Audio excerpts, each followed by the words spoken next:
ما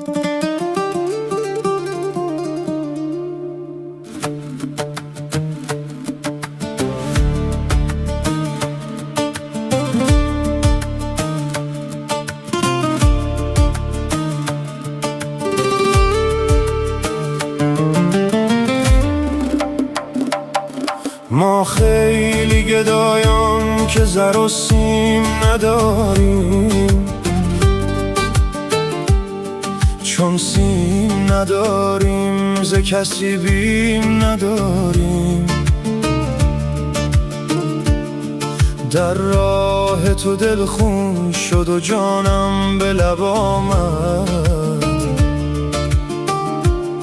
چیزی دوگری لایق تقدیم نداریم.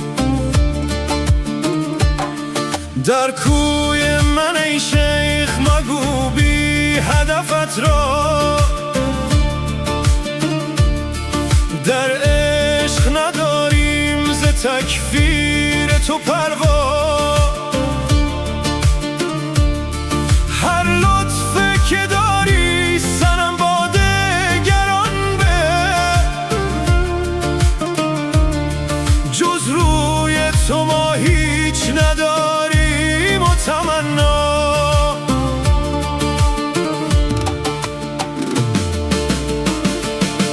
فکری به من آرید که دیوانه‌ام امشب، دیوانه ز هجر رخ جانانم امشب. بنگرید به اشکی که طوفان سرش کم، ترسم ببرد خانه ویرانم امشب.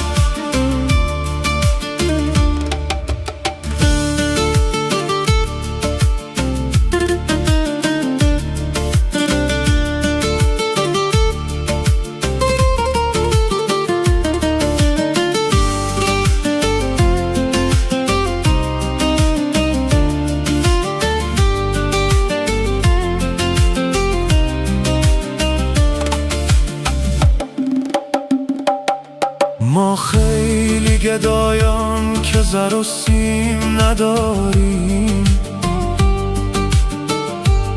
چون سیم نداریم ز کسی بیم نداریم. در راه تو دل خون شد و جانم به لب آمد، چیزی دگری لایق تقدیم نداریم.